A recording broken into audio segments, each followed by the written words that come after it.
Friends, today's story is one of sadness and despair. And pertaining to the story, I wanted to ask you, have you heard of the safe haven boxes in Kentucky? What if I said to you, here in America, there is a type of device that allows a person to anonymously and safely leave a newborn baby in a designated location? What would you think of this? Do you like the idea, or are you thinking, what the hell is this? Well, let me tell you a story, a true crime story, and then in the end, you tell me how these safe haven boxes make you feel. A baby's body was discovered at the Julian Youth Academy, a Christian camp in Whitmore, where Jessica Nicole Bradford was a staff member. Alexandra Valencia, one of the staff members who lived in a dormitory with Jessica, went into Jessica's room to get some extra blankets for Corey Alugas, who was moving into the dorm. As she was looking through the bin blankets, Valencia noticed an awful smell, as if something had died. When she grabbed one of the blankets, the body of a baby rolled out. Valencia did not think the body was real, and she called Alugas in from the other room to show her. Alugas didn't think the baby was real. They left the baby where they had found it, knowing Jessica would return to the room soon. The next day, Valencia and Alugas went back to Jessica's room to search for the baby, but the baby was no longer there. Valencia reported what they had seen to her supervisor, Tiffany Morgan. Later that day, Shasta County Sheriff's Deputy Craig Tippings contacted Jessica, who led him to the utility room adjacent to her dormitory. He found a dead baby under a pink pillow inside a laundry basket. Detectives Brian Jackson and Eric McGreeny interviewed Jessica. She told them that she has been dating her boyfriend, Jovan Castillo, for the last 3 years. Castillo also worked at the academy. Jessica denied that Castillo knew she was pregnant. She said Castillo had asked her why her stomach was getting big, but she told him she did not know, and she tried to hide her pregnancy by wearing larger clothes. She did not tell Castillo she was pregnant because she was scared, and she did not tell anyone else because she was afraid she would lose her job. Also, she did not want to disappoint anyone.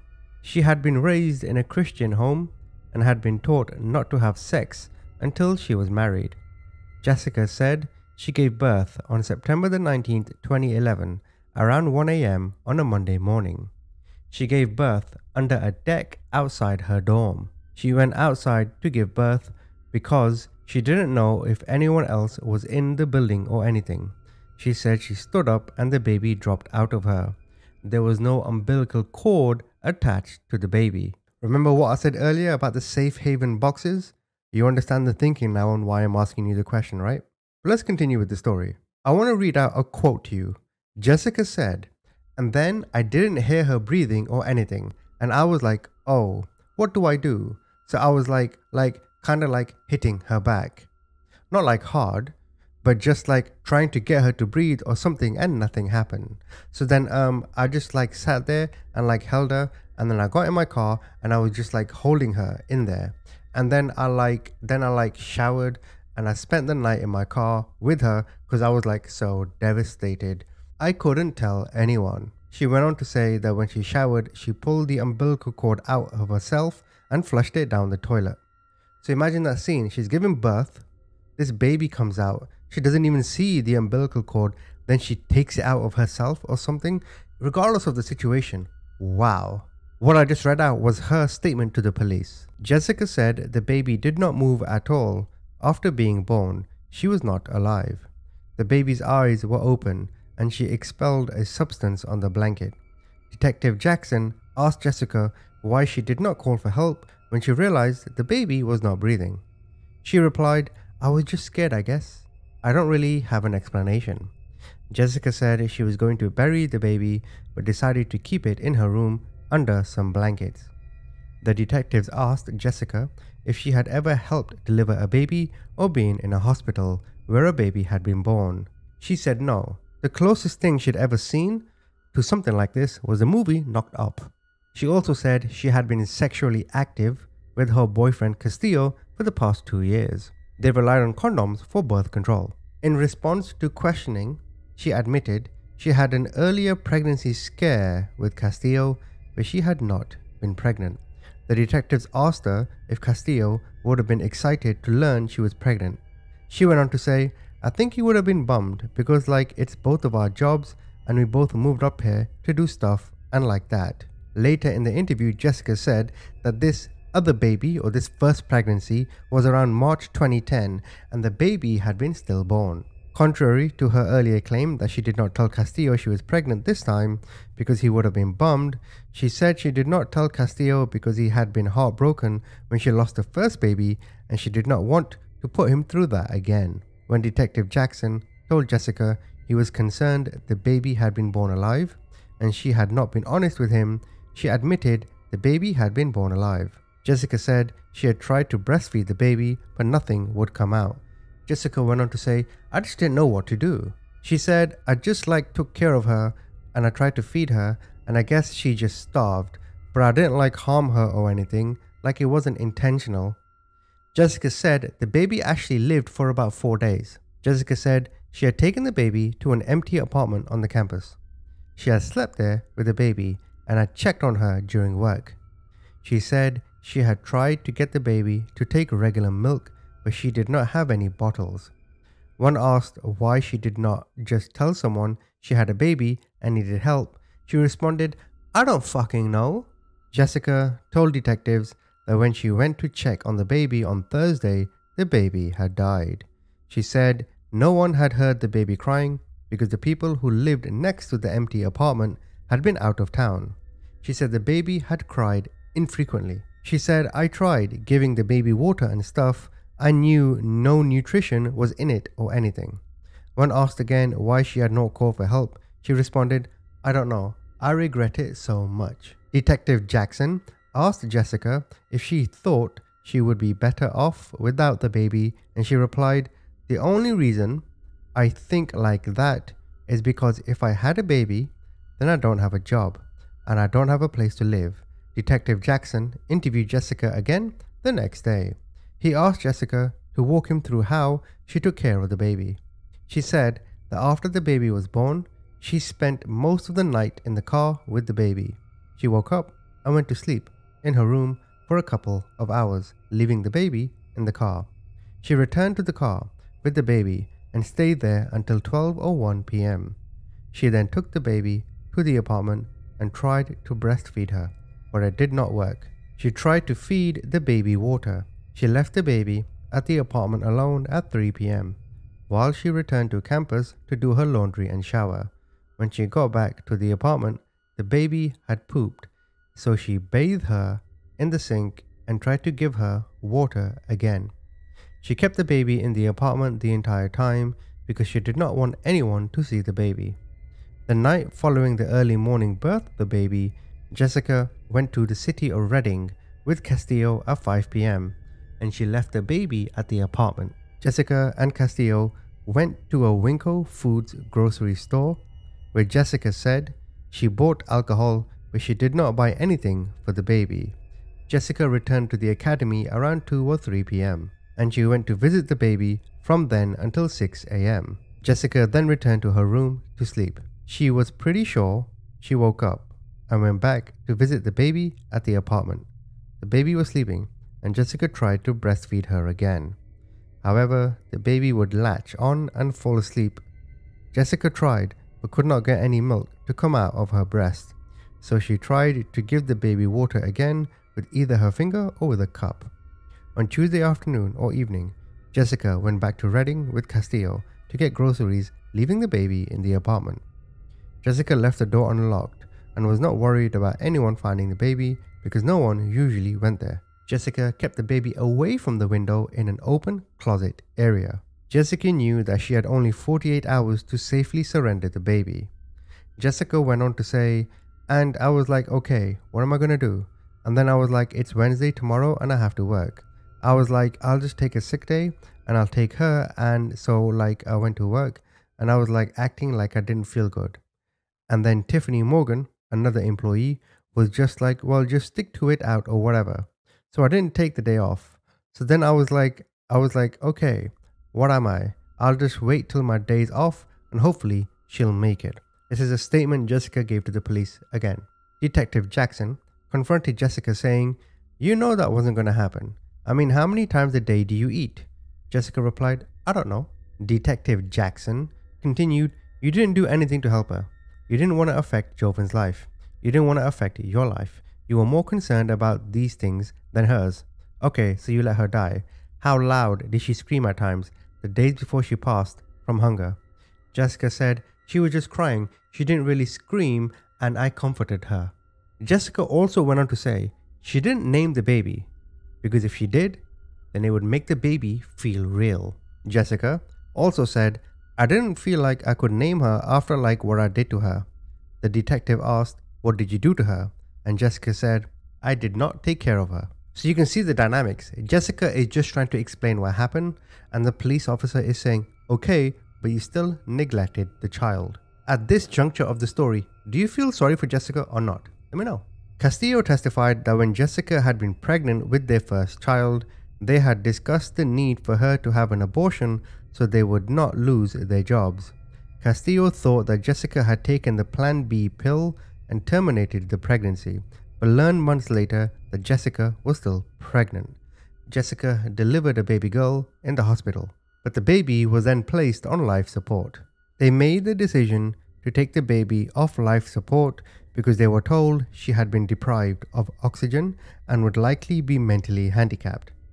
Jessica and Castillo returned to work and kept the birth a secret. Sheriff's deputies recorded a conversation between Jessica and Castillo after he found out the second baby had been born alive. Castillo asked Jessica what had happened to the baby and she responded, "The baby just didn't make it." So then Castillo asked her how. Jessica responded, "I didn't take good and go to the hospital and I didn't have my milk and I don't know. I just didn't. Doesn't fucking make any sense. I am sorry. I don't deserve anything. I don't want anything. I am sorry." Jessica also said, "I didn't feed her, but not on purpose, like I just didn't go and buy stuff for her." Castillo asked why she had not taken the baby to a safe surrender site and she said, "Because I couldn't let her go. She was so beautiful." The friend I mentioned earlier, Alugas, had worked at the academy on several occasions. At one point, she became pregnant, and although she was treated well, she was not allowed to continue to work while she was pregnant. After she delivered her baby, she returned to work and brought her baby with her. She returned the January before Jessica had the baby in September. Alugas regularly brought her baby to work, or if she could not, other staff members would watch the baby. Alugas and her child lived in the apartment in Pasture 2, the same apartment in which Jessica kept her baby. When she left the apartment in August, she left behind blankets, a bed, a playpen, a breast pump, and plastic nipples. There were also baby bottles and miscellaneous plasticware in the apartment. Another employee, Anna Mace, also worked at the academy. One afternoon, she parked next to Jessica's truck and heard a young infant crying. The crying seemed to be coming from somewhere in the middle of the truck. She could not see anything inside the truck or anywhere in the vicinity. Now, during the trial, the prosecution spoke about temperature. They introduced the temperature records for the week of September the 19th, 2011. The high temperatures were as follows. September the 19th was 94 degrees. September the 20th was 96 degrees. The 21st was 98.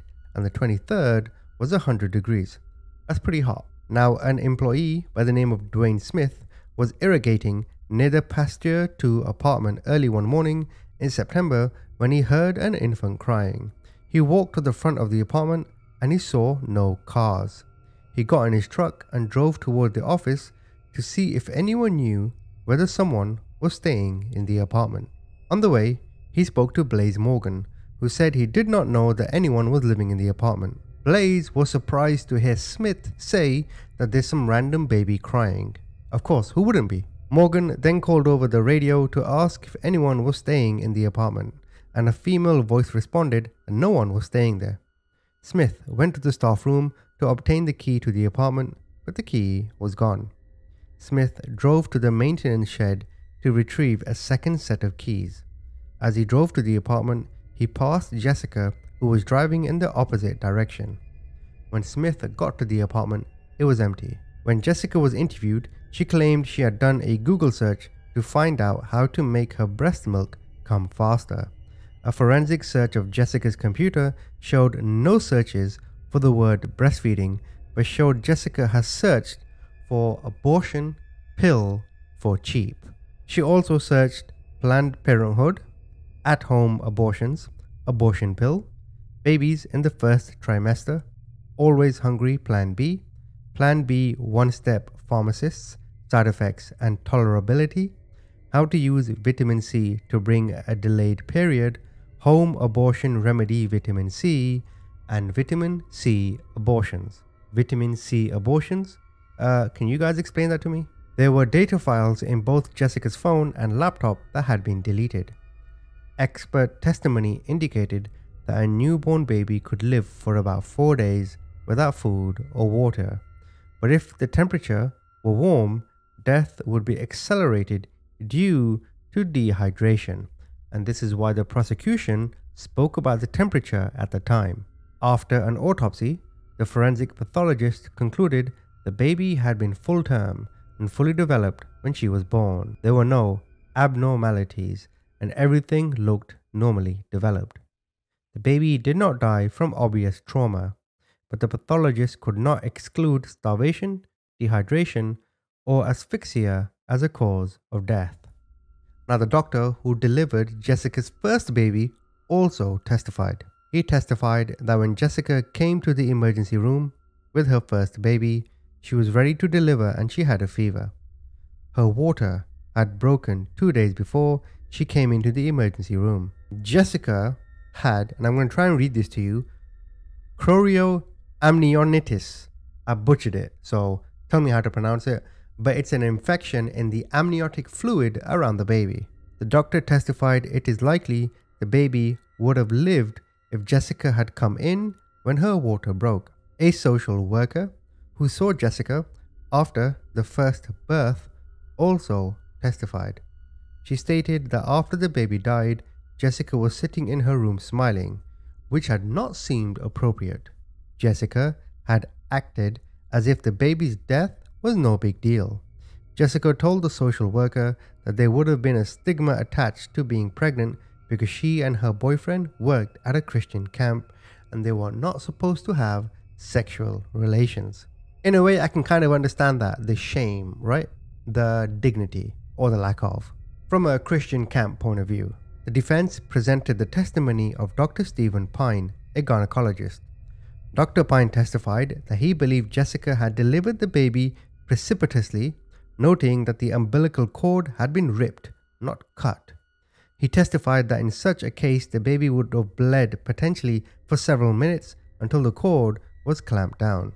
Since Jessica had not clamped the cord, the baby could have bled for a while and become severely anemic, which could have led to dehydration and a weakened state. The doctor believed the baby could have had an infection, pneumonia, or some sort of lung aspiration. He said that when the umbilical cord tore away, it could have caused severe damage of internal organs and that the baby would not have been able to feed well if it had anemia and an infection. So on June the 5th, 2011, Jessica Bradford was found guilty of first-degree murder. Jessica Bradford was accused of giving birth to a baby girl, then hiding the body until it was found 48 days later, mummified in a laundry basket. And she was sentenced to life in prison and eligible for parole in 25 years, or 25 years from 2011. So my conclusion on this matter is Jessica was accidentally pregnant. She didn't know what to do. But I am somewhat of a religious guy, so I can kind of understand her being shamed or feeling shamed and not wanting to tell anyone, knowing what people would think of her. But in this situation, shame, dignity, ego, pride goes out the window because this is too big. This is a child. This is a new life form. She should have told someone and she should have got help. And even though the safe haven boxes in Kentucky, like when I read this story, I was like, how sick and demented are people that they just drop off babies or they just leave newborn babies so the government or whoever are forced to leave a box and be like, hey, if you're going to throw this baby away, at least do it in safe parameters. Like, what the hell? What kind of situation would you have to be in to even have that as a service? You know what I'm saying, right? But there's no justifying what Jessica did. Absolutely not. Her pride was just too much. And as I said, this situation is way beyond your own emotions. So comment, tell me what you think.